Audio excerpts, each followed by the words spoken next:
All right, so I got some comments that going downstairs is nice and all. Whoa! But technical climbs are also fun too and challenging.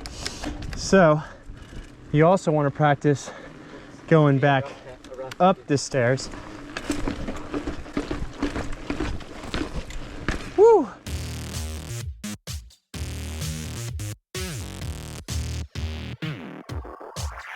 When you go up it, you don't want to have your pedal down right as you're hitting the curb.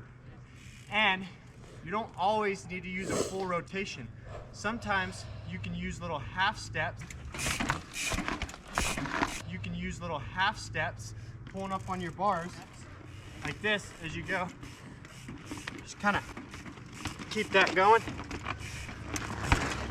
Pull up on your bars and get yourself up. Send it. That was awesome. No, mine says send it. My gloves say send it. Oh, sorry. You can't take that. All right, now I'm gonna manual down it. Tried to take that from me. Ready? Yeah. Show me. There you go, there you go, there you go. Yeah! Got it.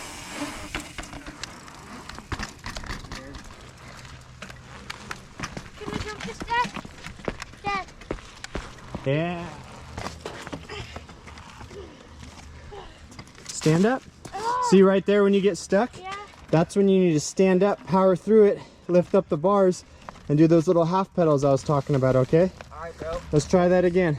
You can always circle back around if you don't feel comfortable yet with enough speed. You see how Jared circles a little bit? And he doesn't just start like, he doesn't just get on his bike right here and just start going. No, he circles it, he looks, he goes, okay, that's my line. And then he pedals into it with confidence. There you go, bud. There you go. That didn't feel right, so go back around, get set up.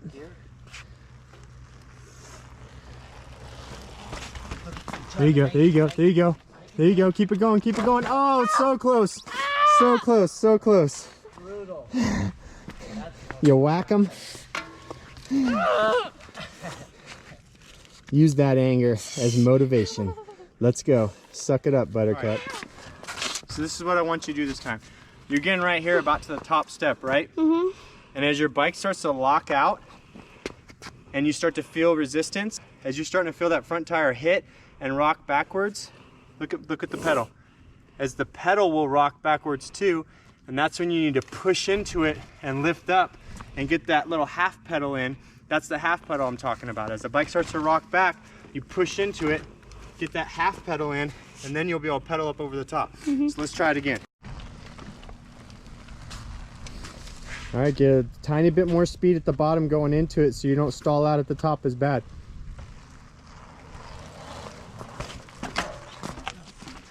There you go, get that pedal in, get that pedal in. Nice. Yeah, woo! Got it, bud. Okay, Dad, now let me, I'm gonna jump this rock.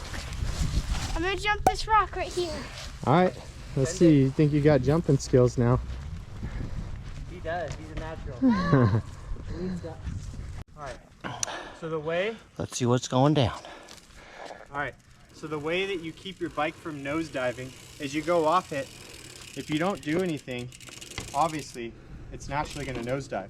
So you need to learn some little manual skills where you can kind of manual for just a split second.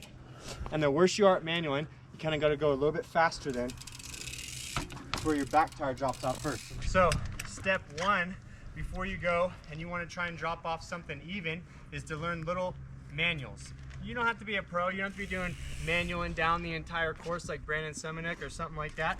Just little, just that's enough. Just try and be able to count to 2 seconds, like 1001, 1002. Usually that's as much as you need to get off of a drop. 1001, 1002, boom, you would have already been off the rock. Oh, I see what you're, yeah, So okay. you want to practice those Same thing off of a little manual skills. 1001, 1002, boom, you would have been off the rock. 1001. Okay, see? So that one, Yeah, you would have done a pull and your front tire would have dropped. So the next thing you want to do is you want to create a reference line. Let's say, grab a couple rocks, right? Grab a couple rocks right here. And I'm gonna pretend like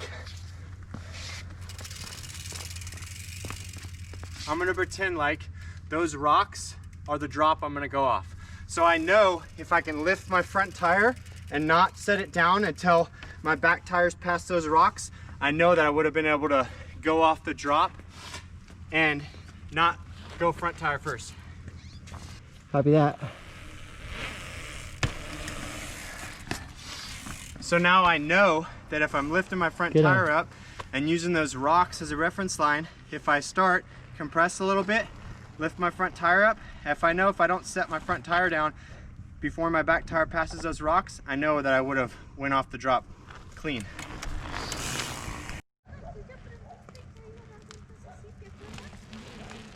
Okay, that's a technique. You can wheelie off of it too. So it's a manual, right? You're not wheeling, because if you wheelie, yep, it's a manual. There you go. There you go. I got you. There you go. Send it. You went off of a higher part, but look at That's when you come off. And that's how you send it. You get that little baby manual. And it doesn't have to be much. I'm not that good at manual, and that wasn't that good of a manual. Little baby manual to kind of get your front tire to stay in the air a little bit longer till your back tire drops off. everybody has a Just do it the same way we practice, same way. It's okay, you'll get it. There you go. See that? That felt way better. And if you get the pull just a tiny bit longer, that's when you'll drop off wheels level and land nice and level. Parallel. It's going to feel a little awkward at first when you do it, because your front tire is going to be dropping, but once you get a little bit better at the pull, then you'll kind of come off it nice and level. I suck at that. Hey, it's all good. It flips me forward instead of me going up. I decide to my body just doesn't let me, and I just go like that. Yep. But I think that's a normal thing. We watch all these YouTube videos of these pros going around doing these 15-foot drops like it's nothing. You got to start baby steps. It's going to feel like you suck at first, and you just got to keep going after it, progress, and just have fun.